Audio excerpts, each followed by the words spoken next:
ಸ್ನೇಹಿತರೆ, ಅತಿಯಾದ ಆಲೋಚನೆ ಓವರ್ ಥಿಂಕಿಂಗ್ ನಮ್ಮ ಜೀವನವನ್ನು ಯಾವುದಕ್ಕೂ ಮುಂಚೆಯೇ ನಾಶ ಮಾಡಬಲ್ಲದು ಎಂದು ಹೇಳಲಾಗುತ್ತದೆ. ಒಂದು ನಕಾರಾತ್ಮಕ ಆಲೋಚನೆ ಭಯವಾಗಿ ಬೆಳೆದು ಆ ಭಯ ನಮ್ಮಿಂದಲೇ ದೊಡ್ಡ ತಪ್ಪುಗಳನ್ನು ಮಾಡಿಸುತ್ತದೆ.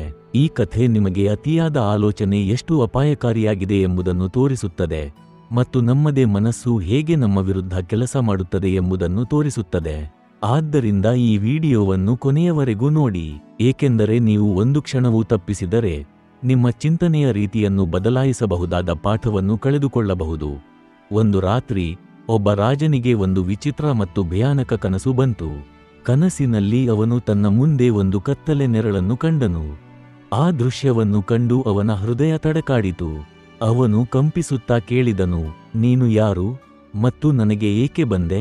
ಆ ನೆರಳು ಶಾಂತವಾಗಿ ಉತ್ತರಿಸಿತು, ನಾನು ಮರಣ, ಡೆತ್. ನಾಳೆ ಸೂರ್ಯ ಅಸ್ತಮಿಸುವ ಮೊದಲು ನಿನ್ನ ಸಮಯ ಮುಗಿಯಲಿದೆ ಎಂದು ಹೇಳಲು ಬಂದಿದ್ದೇನೆ. ನಾನು ನಿನ್ನನ್ನು ಕರೆದುಕೊಂಡು ಹೋಗಲು ಬರುತ್ತೇನೆ, ಸಿದ್ಧರಾಗು. ರಾಜನು ಬೆಚ್ಚಿಬಿದ್ದು ಎಚ್ಚರಗೊಂಡನು. ಅವನ ದೇಹ ನಡುಗುತ್ತಿತ್ತು, ಮನಸ್ಸು ಭಯದಿಂದ ತುಂಬಿತ್ತು. ಅವನು ತಕ್ಷಣ ತನ್ನ ಮಂತ್ರಿಗಳನ್ನು ಕರೆಯಿಸಿದನು. ಎಲ್ಲರೂ ಅರಮನೆಯಿಂದ ಓಡಿಕೊಂಡು ಬಂದು ರಾಜಸಭೆಯಲ್ಲಿ ಸೇರಿದರು. ರಾಜನು ಕಂಪಿಸುವ ಧ್ವನಿಯಲ್ಲಿ ಹೇಳಿದ, ನಾನು ಮರಣವನ್ನು ಕನಸಿನಲ್ಲಿ ಕಂಡೆ. ಅವನು ನಾಳೆ ಸೂರ್ಯ ಅಸ್ತಮಿಸುವ ಮೊದಲು ಬರುತ್ತೇನೆ ಎಂದಿದ್ದಾನೆ. ಈ ಕನಸಿನ ಅರ್ಥವೇನು ಎಂದು ತಿಳಿಯಿರಿ.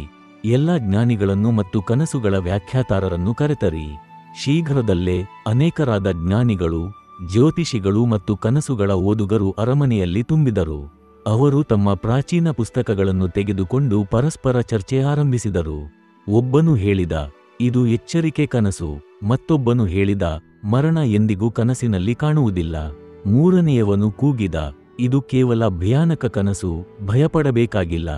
ನಾಲ್ಕನೆಯವನು ಹೇಳಿದ, ಶತ್ರುರಾಜ್ಯ ಇಂದು ದಾಳಿ ಮಾಡಬಹುದು. ಐದನೆಯವನು ಸೇರಿಸಿದ, ಅಥವಾ ಭೂಕಂಪ ಬಂದು ಅರಮನೆ ನಾಶವಾಗಬಹುದು. ಎಲ್ಲರೂ ತಮ್ಮದೇ ಅಭಿಪ್ರಾಯವನ್ನು ಸಾಬೀತುಪಡಿಸಲು ವಾದಿಸುತ್ತಲೇ ಇದ್ದರು. ರಾಜನು ಸಿಂಹಾಸನದಲ್ಲಿ ಕುಳಿತುಕೊಂಡು ಹೆಚ್ಚು ಹೆಚ್ಚು ಆತಂಕಗೊಂಡ. ಸಮಯ ಕಳೆಯುತ್ತಿತ್ತು, ಆದರೆ ಸ್ಪಷ್ಟ ಉತ್ತರ ಯಾರಿಗೂ ಸಿಕ್ಕಿಲ್ಲ.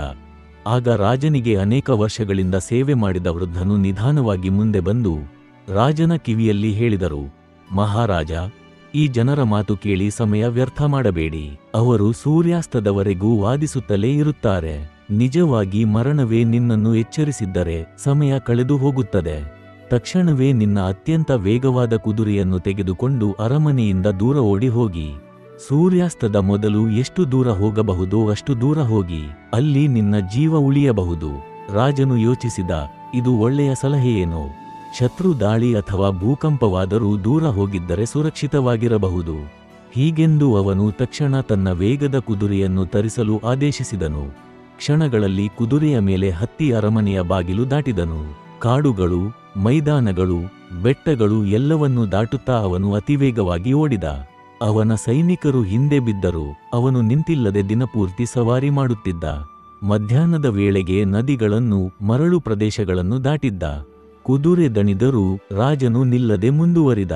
ಸಂಜೆ ಹೊತ್ತಿಗೆ ಸೂರ್ಯ ಅಸ್ತಮಿಸಲು ಆರಂಭಿಸಿದಾಗ ಅವನು ಅನೇಕ ರಾಜ್ಯಗಳನ್ನು ದಾಟಿ ಅಪರಿಚಿತವಾದ ಸುಂದರ ಪ್ರದೇಶವೊಂದಕ್ಕೆ ತಲುಪಿದ.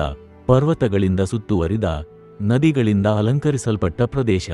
ಸಂಜೆ ಸೂರ್ಯನ ಚಿನ್ನದ ಬೆಳಕು ನೆಲದ ಮೇಲೆ ಹರಡಿತ್ತು. ದಣಿದರೂ ಸಂತೋಷಗೊಂಡ ರಾಜನು ದೊಡ್ಡ ಮರದ ನೆರಳಿನಲ್ಲಿ ನಿಂತು ತನ್ನ ಕುದುರೆಯನ್ನು ತಲೆಯ ಮೇಲೆ ತಟ್ಟಿದನು. ನೀನು ತುಂಬಾ ಚೆನ್ನಾಗಿ ಸವಾರಿ ಮಾಡಿದೆ. ನಾವು 100 ಮೈಲಿ ದೂರ ಬಂದಿದ್ದೇವೆ. ಮರಣ ಇಲ್ಲಿ ನಮ್ಮನ್ನು ಕಂಡುಕೊಳ್ಳಲಾರನು ಎಂದು ಹೇಳಿ ಮರದ ಕೆಳಗೆ ವಿಶ್ರಾಂತಿಗೆ ಕುಳಿತುಕೊಂಡ. ಆದರೆ ಅವನು ಕುಳಿತ ಕ್ಷಣದಲ್ಲೇ ಹಠಾತ್ ತಂಪಾದ ಗಾಳಿ ತಟ್ಟಿತು. ಯಾರೋ ಹಿಂಬದಿಯಲ್ಲಿ ನಿಂತಿರುವಂತೆ ಅನಿಸಿತು. ನಿಧಾನವಾಗಿ ತಿರುಗಿ ನೋಡಿದಾಗ ಅವನ ಹೃದಯ ನಿಂತಂತಾಯಿತು. ಅವನ ಎದುರು ಅದೇ ಕತ್ತಲೆ ನೆರಳು, ಮರಣ ನಿಂತಿದ್ದ. ರಾಜನು ಬೆಚ್ಚಿ ಕೇಳಿದ, ನೀನು ಇಲ್ಲಿ? ನಾನು ಇಷ್ಟು ದೂರ ಓಡಿದೆ, ಹೇಗೆ ನನ್ನನ್ನು ಕಂಡುಹಿಡಿದೆ? ಮರಣ ನಗುತ್ತಾ ಹೇಳಿತು, ಪ್ರಿಯ ರಾಜನೇ, ನಾನು ನಿನ್ನ ಹಿಂದೆ ಬಂದು ಹುಡುಕಲಿಲ್ಲ. ನಾನು ಇಲ್ಲೇ ನಿನ್ನನ್ನು ಕಾಯುತ್ತಿದ್ದೆ. ನಿನ್ನ ವಿಧಿಯ ಪ್ರಕಾರ ಇಂದು ಈ ಮರದ ಕೆಳಗೆ ನೀನು ಸಾವಿಗೀಡಾಗಬೇಕಾಗಿತ್ತು. ನಿನ್ನನ್ನು ನಿನ್ನೆ ಅರಮನೆಯಲ್ಲಿ ಕಂಡಾಗ ನಾನು ಆಶ್ಚರ್ಯಗೊಂಡೆ. ಅವನು ಈ ದೂರದ ಸ್ಥಳಕ್ಕೆ ಹೇಗೆ ತಲುಪುತ್ತಾನೆ ಎಂದು. ಅದಕ್ಕಾಗಿಯೇ ನಿನ್ನ ಕನಸಿನಲ್ಲಿ ಬಂದೆ. ನಿನ್ನಿಂದಲೇ ಓಡಿ ಇಲ್ಲಿ ಬರಿಸಲು. ರಾಜನು ನೆಲಕ್ಕೆ ಕುಸಿದನು. ಅವನಿಗೆ ಸತ್ಯದ ಅರಿವು ಆಯಿತು. ವಿಧಿಯಿಂದ ತಪ್ಪಿಸಿಕೊಳ್ಳಲು ಓಡಿದವನೇ ವಿಧಿಯ ಕಡೆಗೆ ಓಡಿದ್ದ. ಸ್ನೇಹಿತರೆ, ಈ ಕಥೆ ನಮಗೆ ತೋರಿಸುತ್ತದೆ, ಅತಿಯಾದ ಆಲೋಚನೆ ಮತ್ತು ಭಯ ನಮ್ಮನ್ನು ತಪ್ಪು ದಾರಿಯಲ್ಲಿ ಕೊಂಡೊಯ್ಯುತ್ತವೆ. ಜೀವನದಲ್ಲಿ ಏನಾದರೂ ನಮ್ಮನ್ನು ಹೆದರಿಸಿದಾಗ ನಾವು ತಕ್ಷಣವೇ ಅತಿಯಾದ ಯೋಚನೆ ಆರಂಭಿಸುತ್ತೇವೆ, ತಪ್ಪಿಸಿಕೊಳ್ಳಲು ಪ್ರಯತ್ನಿಸುತ್ತೇವೆ. ಆದರೆ ತಪ್ಪಿಸಿಕೊಳ್ಳುವಷ್ಟು ನಾವು ನಮ್ಮದೇ ಆಲೋಚನೆಗಳ ಪಂಜರದಲ್ಲಿ ಸಿಕ್ಕಿಕೊಳ್ಳುತ್ತೇವೆ. ರಾಜನು ಹೀಗೆ ಮಾಡಿದ. ಶಾಂತವಾಗಿದ್ದು ಯೋಚಿಸುವ ಬದಲು ಆತಂಕಗೊಂಡು ಓಡಿದ. ಆದರೆ ಕೊನೆಯಲ್ಲಿ ಅವನ ಭಯವೇ ಅವನನ್ನು ಅವನ ವಿಧಿಯ ಕಡೆ ಕೊಂಡೊಯ್ದಿತು. ನಾವು ಜೀವನದಲ್ಲಿ ಹೀಗೆ ಮಾಡುತ್ತೇವೆ. ಸಮಸ್ಯೆಗಳಿಂದ, ಜನರಿಂದ ಅಥವಾ ಪರಿಸ್ಥಿತಿಯಿಂದ ಓಡಲು ಪ್ರಯತ್ನಿಸುತ್ತೇವೆ. ಆದರೆ ಅವು ನಮ್ಮ ಹಿಂದೆ ಬರುವುದನ್ನು ನಿಲ್ಲಿಸುತ್ತಿಲ್ಲ, ನಾವು ಅವುಗಳನ್ನು ಎದುರಿಸುವವರೆಗೆ. ಅತಿಯಾದ ಆಲೋಚನೆ ಚಿಕ್ಕ ವಿಷಯವನ್ನು ದೊಡ್ಡದಾಗಿ ತೋರಿಸುತ್ತದೆ. ಅದು ನಮ್ಮ ಮನಃಶಾಂತಿಯನ್ನು ಕಳೆದು ಭಯದಿಂದ ತುಂಬಿಸುತ್ತದೆ. ಆದರೆ ಶಾಂತವಾಗಿ, ಸಹನೆಯಿಂದ ಜೀವನವನ್ನು ಎದುರಿಸಿದಾಗ ಪರಿಹಾರಗಳು ಸ್ವತಃ ಕಾಣಿಸಿಕೊಳ್ಳುತ್ತವೆ. ಓಡಿ ತಪ್ಪಿಸಿಕೊಳ್ಳುವುದರಿಂದ ಯಾವ ಸಮಸ್ಯೆಯೂ ಪರಿಹಾರವಾಗುವುದಿಲ್ಲ, ಅದು ಕೇವಲ ಇನ್ನಷ್ಟು ಕಠಿಣವಾಗುತ್ತದೆ. ಆದ್ದರಿಂದ ಭಯ ಅಥವಾ ಅತಿಯಾದ ಆಲೋಚನೆ ನಿಮ್ಮ ಜೀವನವನ್ನು ನಿಯಂತ್ರಿಸದಿರಲಿ. ಧೈರ್ಯದಿಂದ, ಸ್ಪಷ್ಟ ಮನಸ್ಸಿನಿಂದ ನಿಮ್ಮ ಸವಾಲುಗಳನ್ನು ಎದುರಿಸಿ. ನಾವು ಹೆಚ್ಚು ಭಯಪಡುವುದೇ ಅಷ್ಟು ದೊಡ್ಡದಾಗಿರುವುದಿಲ್ಲ, ಅದು ನಮ್ಮ ಮನಸ್ಸಿನ ಕಲ್ಪನೆ ಮಾತ್ರ. ಅದನ್ನು ಧೈರ್ಯದಿಂದ ಎದುರಿಸಿದ ಕ್ಷಣದಲ್ಲೇ ಭಯ ಮಾಯವಾಗುತ್ತದೆ ಮತ್ತು ಜೀವನವು ಪುನಃ ಶಾಂತಿ ಮತ್ತು ಶಕ್ತಿಯೊಂದಿಗೆ ಹರಿಯಲು ಆರಂಭಿಸುತ್ತದೆ.